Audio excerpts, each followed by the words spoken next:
Bismillahirrahmanirrahim. Assalamualaikum warahmatullahi wabarakatuh. Alhamdulillah. Wassalatu wassalamu ala rasulillah. Amma ba'du. Teman-teman PBA semester 5 yang saya hormati, kepada dosen pembimbing Dr. Fatfur Rahman, MPD, yang saya hormati. Dalam mata kuliah strategi pembelajaran, di sini saya Muhammad Rizky Islam akan menjelaskan sedikit tentang judul yang kami bawa, yaitu prinsip-prinsip belajar dan asas-asas pembelajaran. Baik, lanjut. Sebelum kita masuk kepada prinsip-prinsip belajar, kita harus mengetahui terlebih dahulu apa yang dimaksud dengan prinsip itu sendiri.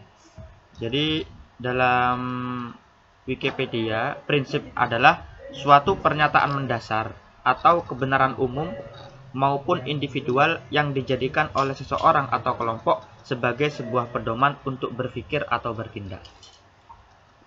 Jadi jelas, sebagai pendidik ataupun pengajar yang baik seharusnya memiliki prinsip dalam memulai suatu pembelajaran.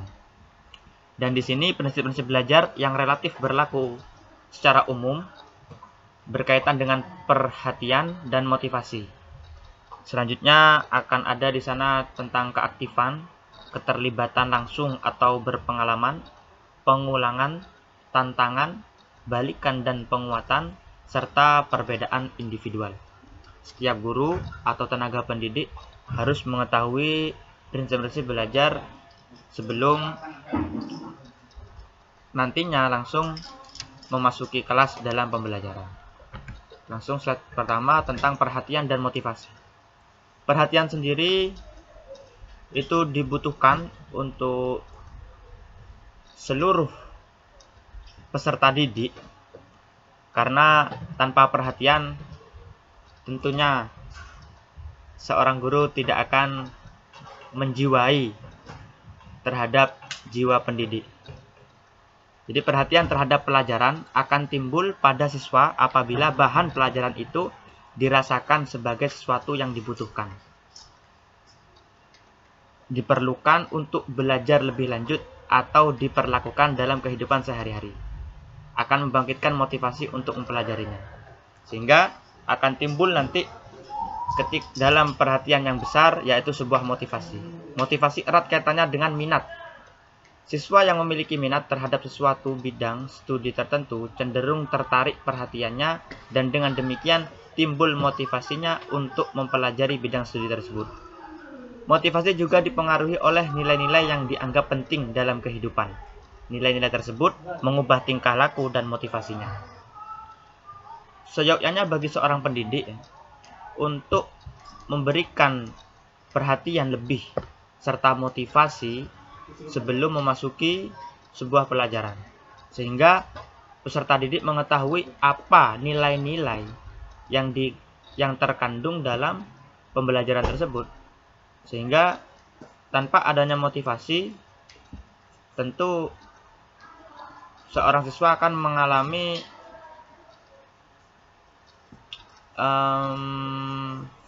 ketidakminatan atau ketidaktertarikan terhadap pembelajaran tersebut. Dan salah satu cara agar menarik perhatian siswa dan minat ialah melakukan dan memberikan motivasi serta perhatian yang lebih. Ini poin 1. Kemudian keaktifan. John Dewey mengemukakan bahwa belajar adalah menyangkut apa yang harus dikerjakan siswa untuk dirinya sendiri. Maka inisiatif harus datang sendiri. Guru sekedar pembimbing dan pengarah. Menurut teori kognitif, belajar menunjukkan adanya jiwa yang sangat aktif. Jiwa mengolah informasi, tidak sekedar menyimpannya saja tanpa mengadakan transformasi. Kepada anak memiliki sifat aktif, konstruktif dan mampu merencanakan sesuatu. Dalam proses belajar mengajar, anak mampu mengidentifikasi, merumuskan masalah, mencari dan menemukan fakta, menganalisis, menafsirkan, dan menarik kesimpulan. Juga tidak dipungkiri bahwa adanya keaktifan ini juga menunjang terhadap ketermaksimalan atau tercapainya sebuah pelajaran dan pembelajaran dengan baik. Jadi keaktifan ini juga menjadi sebuah prinsip dalam belajar yang mana dari seorang murid juga guru itu dituntut untuk bersikap aktif dalam setiap kegiatan. Keterlibatan langsung atau berpengalaman. Ini poin yang ketiga dari prinsip-prinsip belajar. Belajar secara langsung dalam hal ini tidak sekedar mengamati secara langsung, melainkan harus menghayati. Terlibat langsung dalam perbuatan dan juga bertanggung jawab terhadap hasilnya. Di sini fungsi seorang guru ialah langsung terlibat di lapangan dengan seorang murid. Jadi beda seorang tenaga pendidik dengan seorang mandor. Tidak hanya mengawasi tapi juga harus memiliki keterlibatan langsung atau berpengalaman di lapangan. Belajar harus dilakukan siswa secara aktif, baik individual maupun kelompok dengan cara memecahkan masalah. Dalam pembelajaran di lapangan ini juga bisa dilakukan teknik untuk memecahkan masalah atau problem solving. Selanjutnya, guru bertindak sebagai pembimbing dan fasilitator. Jadi di sini dituntut untuk tidak hanya mengawasi sebagai pengawas saja, tapi juga sebagai pembimbing dan juga fasilitator yang memfasilitasi apa-apa yang dibutuhkan dalam pembelajaran. Keterlibatan siswa di dalam belajar tidak hanya keterlibatan fisik semata. Jadi keterlibatan yang dilakukan oleh siswa dalam pembelajaran tidak hanya keterlibatan fisik semata, tetapi juga keterlibatan emosional, keterlibatan dengan kegiatan kognitif dalam pencapaian perolehan pengetahuan. Juga dalam penghayatan dan internalisasi nilai-nilai dalam pembentukan sikap dan juga pada saat mengadakan latihan-latihan dalam pembentukan keterampilan. Di sini jelas seorang tenaga pendidik itu tidak hanya memperhatikan fisik atau semata-mata siswa hanya hadir dalam kelas saja, namun juga harus mengetahui atau melibatkan emosional serta nilai-nilai dalam pembelajaran itu sendiri. Selanjutnya adalah prinsip pengulangan. Salah satu hukum belajar di sana disebutkan law of exercise, mengemukakan bahwa belajar ialah pembentukan hubungan antara stimulus dan respon, serta pengulangan terhadap pengamatan-pengamatan itu memperbesar peluang timbulnya respon benar. Dalam suatu pembelajaran tidak cukup hanya sekali diajarkan, juga di sana harus terdapat pengulangan-pengulangan, sehingga materi yang telah diajarkan pada pertemuan pertama itu juga perlu untuk diulang ketika akan masuk terhadap materi kedua. Sehingga teori psikologi conditioning itu mengatakan respon akan timbul bukan karena oleh stimulus saja, tetapi oleh stimulus yang dikondisikan. Misalnya siswa berbaris masuk ke kelas, mobil berhenti pada saat lampu merah. Ini adalah sesuatu yang dilakukan sehari-hari atau sesuatu yang sering dilakukan, sehingga disebut dengan pengulangan. Pengulangan ini juga akan maksimal dilakukan dalam suatu pembelajaran jika seorang guru atau seorang tenaga pendidik telaten. Dalam hal ini maksudnya ialah sering melakukan sebuah pengulangan, dikontrol suatu pembelajaran tersebut sehingga tidak lupa apa yang sudah diajarkan. Selanjutnya adalah prinsip belajar, yaitu tantangan. Tantangan yang dihadapi dalam bahan belajar membuat siswa bergairah untuk mengatasinya. Bahan belajar yang baru menciptakan banyak mengandung masalah yang perlu dipecahkan, sehingga membuat siswa tertantang untuk mempelajarinya. Jadi suatu pembelajaran itu tidak monoton, stagnan saja, tapi juga dalam pertengahan itu dibutuhkan suatu tantangan yang dapat memicu semangat siswa untuk lebih tinggi lagi dalam memecahkan suatu permasalahan. Selanjutnya, penggunaan metode eksperimen dan discovery. Dalam arti memberikan tantangan bagi siswa untuk belajar secara lebih giat dan sungguh-sungguh.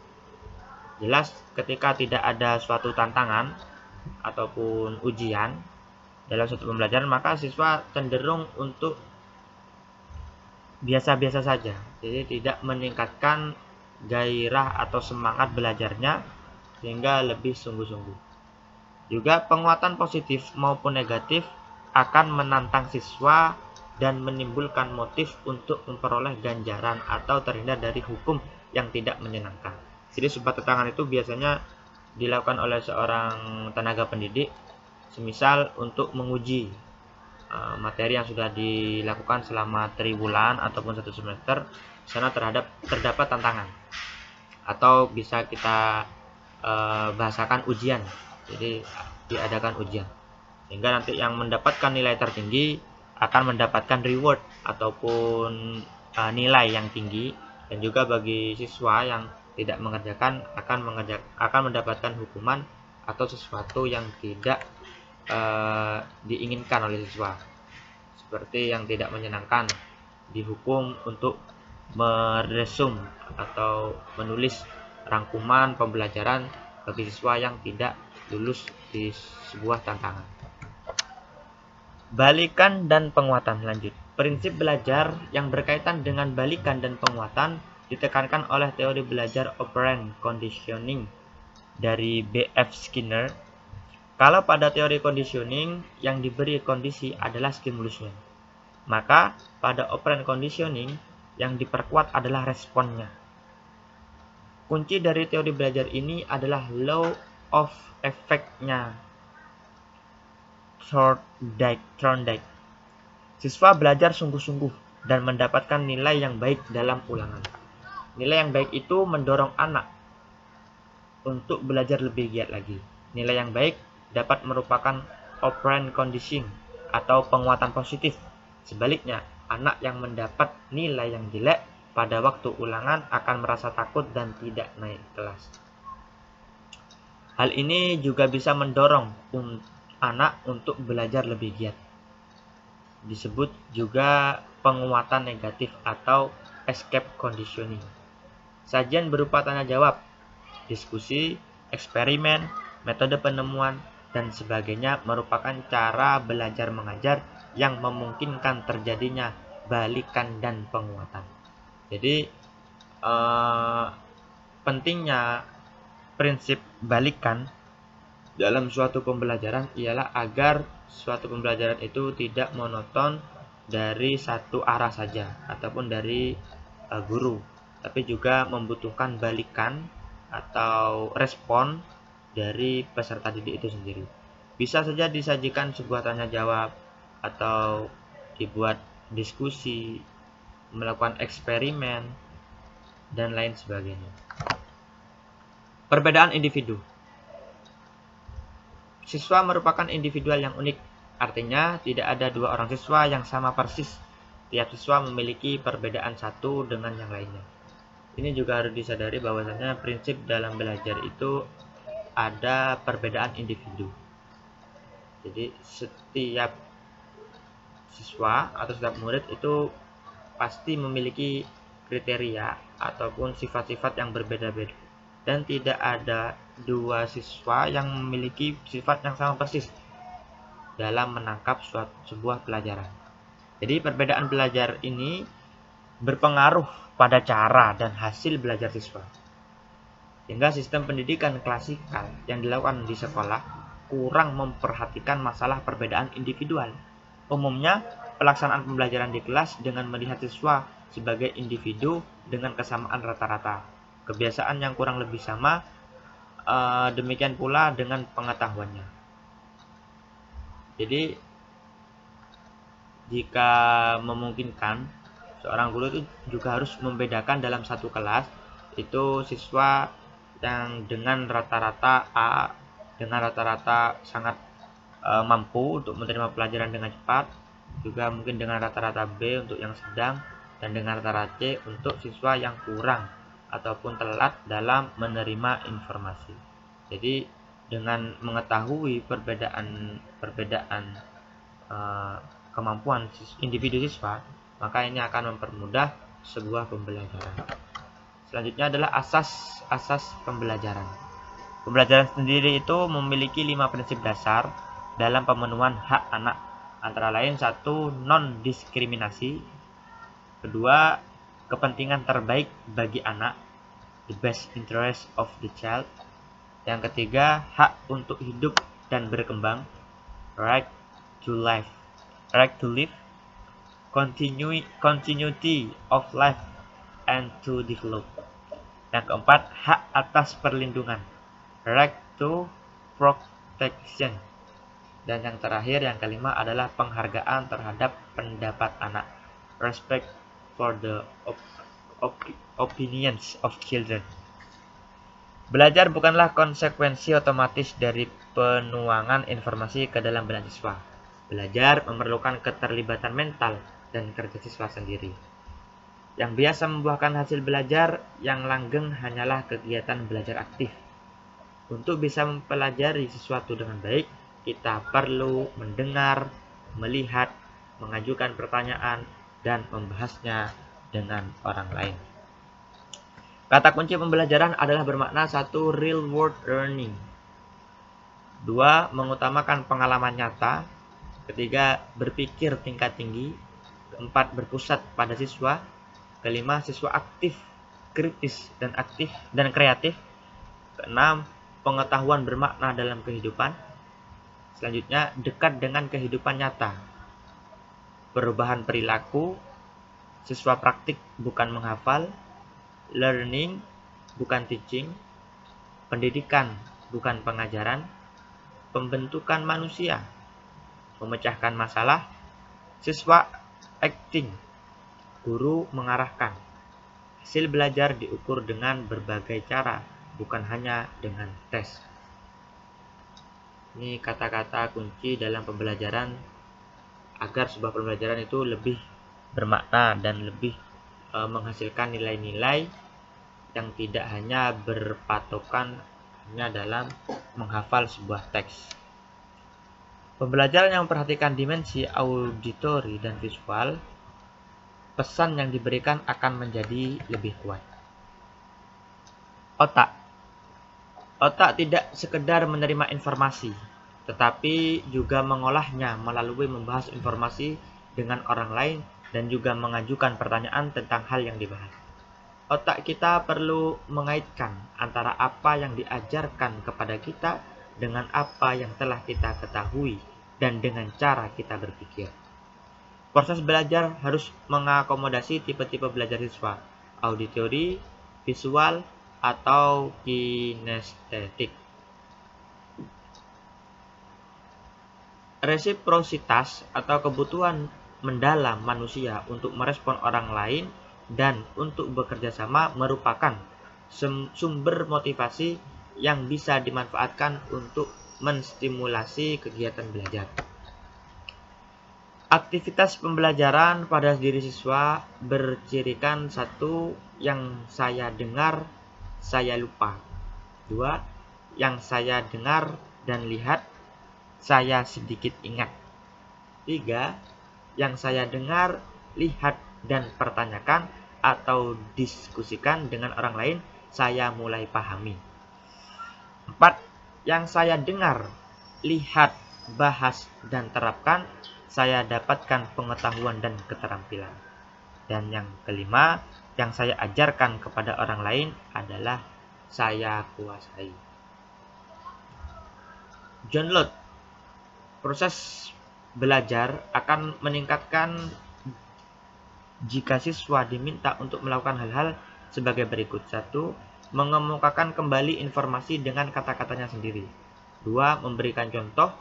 3. Mengenalinya dalam bermacam bentuk dan situasi. Melihat kaitan antara individu itu dengan fakta atau gagasan lain. Menggunakannya dengan beragam cara. Memprediksikan sejumlah konsekuensi. menyebutkan lawan atau kebalikannya.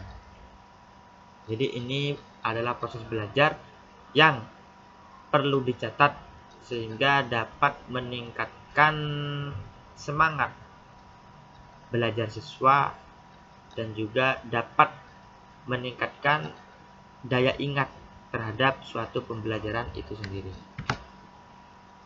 Ini yang terakhir, ada 9 konteks yang melingkupi siswa dalam belajar. Yang pertama adalah tujuan, kemudian isi materi, sumber belajar bagaimanakah siswa, bagaimanakah yang dapat dimanfaatkan, hal-hal yang dapat dimanfaatkan untuk pembelajaran.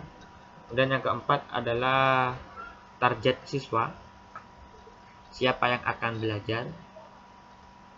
Selanjutnya guru, strategi pembelajaran, hasil atau bagaimana hasil pembelajaran akan diukur, kematangan, apakah siswa telah siap dengan hadirnya sebuah konsep atau pengetahuan, dan yang terakhir adalah lingkungan. Dalam lingkungan yang bagaimana siswa akan menerima pembelajaran. Itulah tadi beberapa prinsip belajar dan pembelajaran, yang mana keseluruhannya itu menjadi hal yang pokok dan penting untuk kita pelajari bersama lebih dalam sebagai modal kita untuk menjadi seorang tenaga pendidik atau guru yang memiliki kompetensi yang baik. Baik, itulah tadi yang dapat kami presentasikan. Kurang lebihnya mohon maaf. Saya undur diri. Wallahu muwaffiq ila aqwamit thoriq. Wassalamualaikum warahmatullahi wabarakatuh.